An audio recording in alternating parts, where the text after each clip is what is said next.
The champagne shattered before she saw me. Her biggest client just realized her failed daughter owns the jet. I watched the champagne glass hit the marble floor before I even heard it. 10 seconds earlier, my own mother had told their biggest client that I was just a disappointment. She didn't know the jet behind her, the one the client was about to board, was mine. I stood at the edge of the terminal lights, calm, collected every word she said, carving deeper than she realized. Then the client turned, eyes narrowing as he looked at me. Wait, this is your daughter's company. And in that moment, everything they'd built on lies finally began to crack. It's me, Maya Collins, in this story. And if you're wondering how a daughter ends up standing across from her own parents at a private terminal, listening to them downgrade her life's work to a stranger, well, that road started long before the champagne shattered. I grew up in an immaculate house outside Boston, the kind where the carpets never wrinkled and the dinner conversations felt more like performance reviews. My parents, Edward and Vivian Collins, ran a consulting firm and believed children were assets to be molded, not people to be known. Dad taught me how to calculate profit margins before I could do long division. Mom taught me how to sit, speak, and smile in ways that made the right people approve. But no one taught me how to be myself. When I was 8, sitting in the back seat of my father's car, I saw a private jet rise straight into a blue winter sky. Something in my chest tightened, wonder, maybe freedom, and I whispered, I want to fly one day. Dad didn't look up from his call. Mom said pilots were just drivers with better uniforms. Still, that spark stayed with me. I hid aviation magazines under my mattress, checked out books about aircraft from the school library, drew runway layouts on the backs of homework sheets. Meanwhile, my parents had already written my future. I would inherit their firm, marry someone from their circle, and maintain the Collins brand. Every step of my childhood reinforced that script. If I brought home an A-, Dad hired a tutor before dinner. If I asked to join soccer or art club, Mom reminded me that successful families don't raise distracted children. Even my bedroom felt curated, framed certificates, leadership awards, shelves of business books chosen by my parents, not me. The only person who ever saw the real me was Jenna Brooks, my friend from high school. Her dad, Captain Reynolds, was a commercial pilot who told stories that lit something inside me. He once said, aviation makes room for people who chase the sky. I held on to that line like a secret promise, but promises didn't stand a chance in my house. When I applied to aviation management programs behind my parents' backs, Dad found the letters and tore them in half while Mom compared me again to some Ivy League golden child she'd met at a country club. That night, I realized something important. Love in my family came with conditions, and I would never meet them. I didn't know then that I'd spend the next decade trying anyway. But every story has a turning point, even mine. By the time I left for college, the tension in our house felt like a low hum, constant, draining, impossible to escape. My parents insisted I major in business,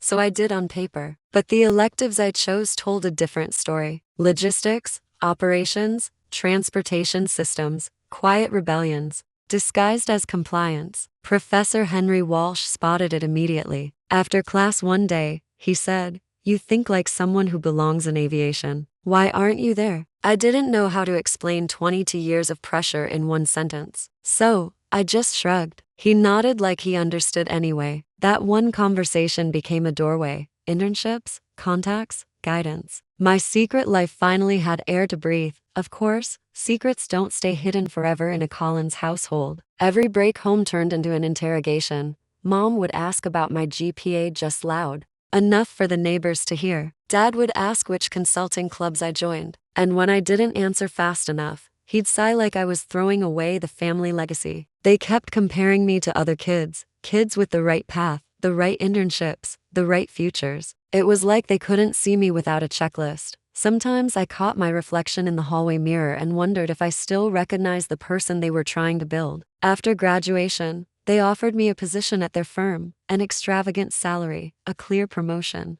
track, everything a person should want. The same afternoon, I got a modest operations job at a regional airline, low pay, long hours, night shifts, but it felt like oxygen, so I took it. My parents reacted like I'd committed treason. Dad said I was throwing away generational progress. Mom said she couldn't believe her daughter wanted to work at an airport counter like a teenager. When I moved out of their guest house and into a tiny apartment overlooking the runway, Dad didn't speak to me for months, but I stayed. I learned everything: scheduling, dispatch, crew management, compliance. I memorized the sound of jet engines, the rhythm of a bustling terminal, how it felt to watch something heavy lift effortlessly into the sky. For the first time in my life, I loved waking up. Still, the undercurrent remained. When I visited home for holidays, I overheard Mom telling relatives I was still figuring things out. Dad would talk about me like I wasn't in the room. The breaking point came years later, on a day that looked perfectly ordinary at a private terminal where I stood reviewing a flight manifest and heard my mother's voice before I saw her. And with one sentence, everything finally snapped. I didn't mean to overhear it. I was reviewing final prep for a morning departure, going over catering notes with one of my staff, when I caught a familiar cadence behind me. My mother's clipped vowels, the way she stretched certain words to sound refined. I froze before I even processed the sentence. "She's just a disappointment," she told the man beside her. Leonard Hayes, an international CEO whose contract could transform any aviation company. "Our daughter works at the airport now. We try not to talk about it." My chest tightened, not from shock because I'd heard versions of that line my entire life, but from how effortlessly she said it, like it was fact. Like my entire career had been reduced to a family embarrassment she needed to apologize for. Hayes glanced past her toward the jet warming on the tarmac. "I thought the company handling this flight was fairly prominent." "Oh, it is," my mother said, stepping closer to him. "Very up and coming. Nothing to do with our daughter, of course." I felt something inside me shift. A click, a line crossed that couldn't be uncrossed. I should have walked away, but I stood there hidden behind a column as my mother went on, smoothing her blazer sleeve like she was sweeping crumbs off an expensive table. Dad chimed in with a quiet laugh, the kind he used when he wanted to seem modest while bragging. "She never quite fit our world," he said. "Some people just don't have the discipline for real business." Real business. My company, my aircraft, my employees, all erased in one sentence. For years, I'd tried to earn respect. I'd sent them newsletters, invited them to milestones, offered small windows into my world, hoping stupidly that one day they would look at me and see someone worth being proud of. And here they were, standing 15 feet from the jet I owned, preparing to board a flight I was personally overseeing, telling the client they desperately wanted to impress that I was nothing. I stepped back, letting the anger settle into something colder, clearer. Tessa, my closest friend and operations director, noticed the tension in my shoulders. "You okay?" "No," I said calmly, "but I will be." That afternoon, I reviewed every detail of the flight myself. The linens, the catering, the prep crew's notes. Every inch of that jet reflected the standard I had built from scratch. And as I walked down the aisle, touching the leather seats, the polished wood trim, the small touches we'd become known for, something hardened inside me. The next time my parents talked about me like I didn't matter, they would be doing it in the cabin of the company they pretended didn't exist. I didn't need revenge. The truth would handle that for me. And as fate would have it, the truth was only one flight away. I arrived at the private terminal hours before the flight, long before my parents' car would snake up the curb with that familiar self-importance glinting off the tinted windows. If I was going to face them, it wouldn't be as their daughter, the one they sculpted and criticized and diminished. It would be as the woman I built myself into, piece by piece, late night by late night, mistake by mistake, victory by victory. My staff moved around me efficiently. The prep team whispered final confirmations. Catering loaded the last trays. The pilots reviewed their checklists with calm familiarity. No one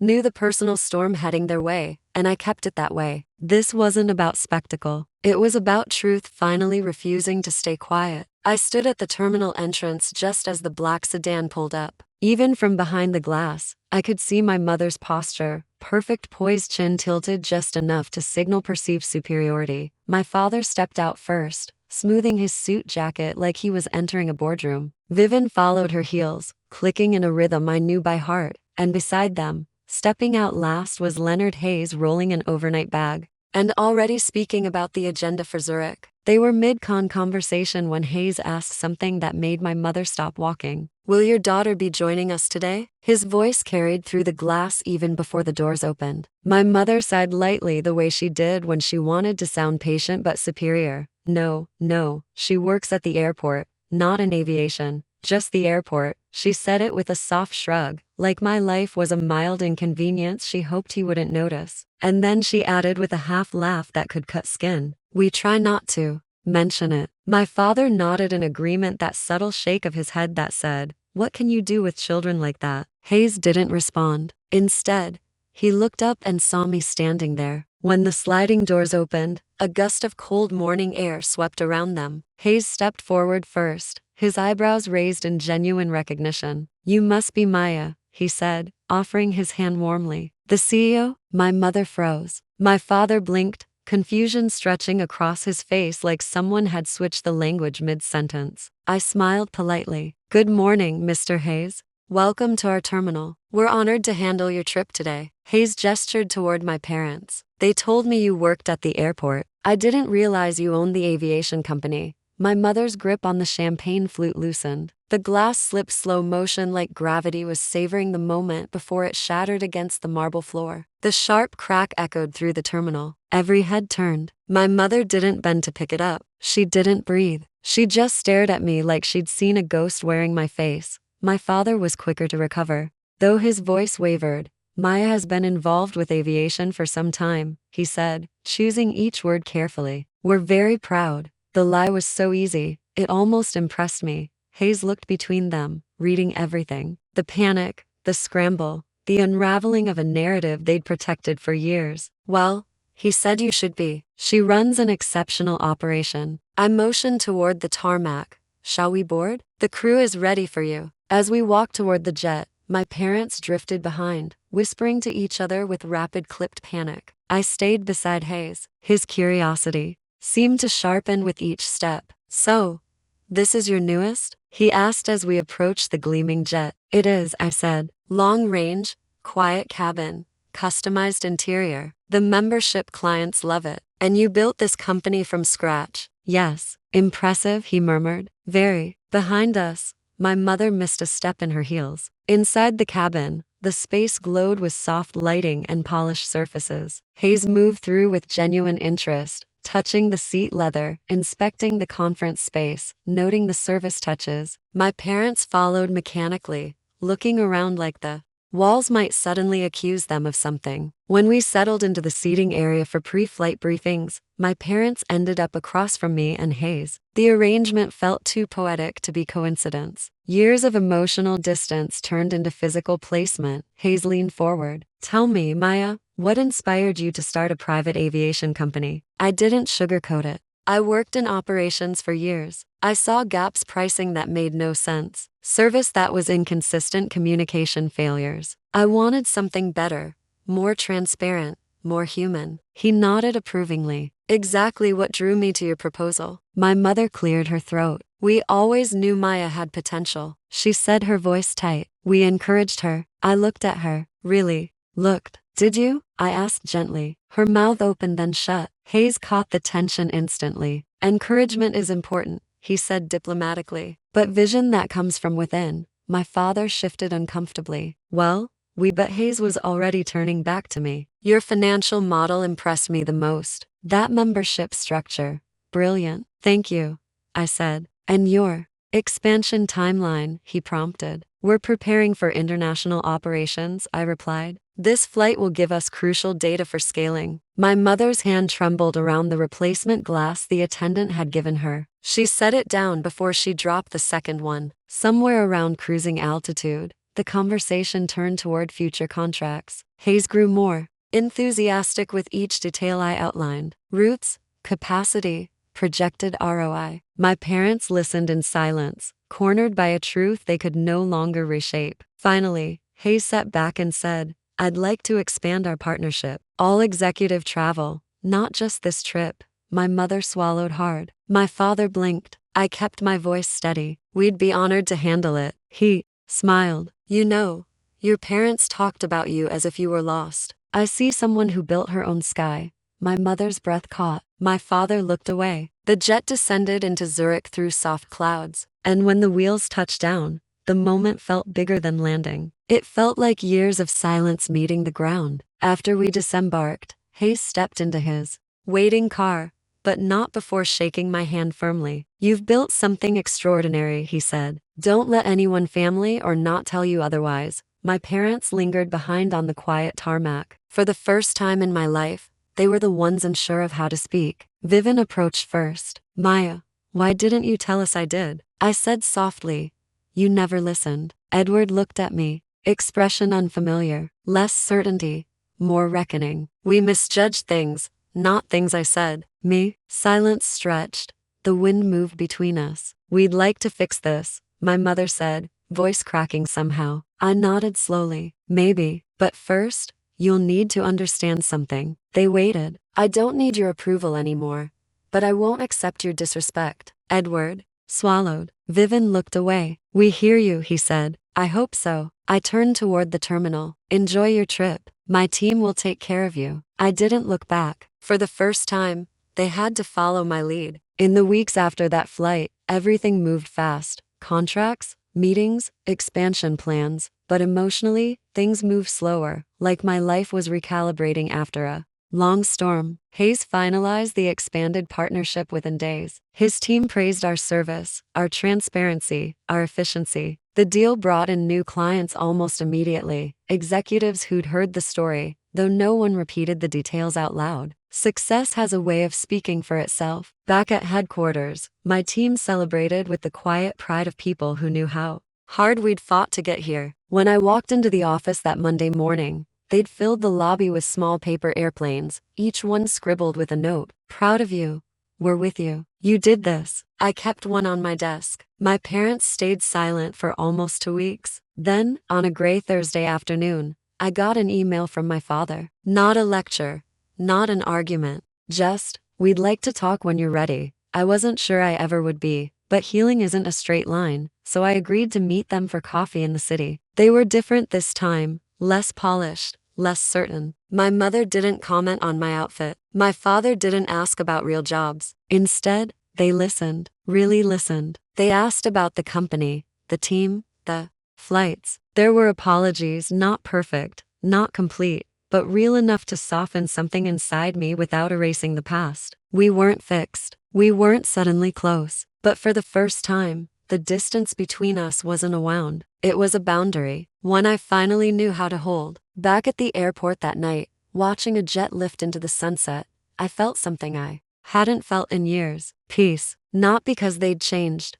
but because I had, and the sky finally felt like mine. Looking back, people always assumed the moment of power was when the champagne shattered or when Hayes asked if the company was mine. But the real shift happened later, quiet, steady, when I realized I no longer needed to fight for a place in a family that never made room for me. I built my own space, my own sky, and invited in only the people who valued it. If you've ever been underestimated, overlooked, or dismissed, let this story remind you you have the power to rise. Build something they can't ignore. If this resonated, share your experience below and hit subscribe so you don't miss the next one.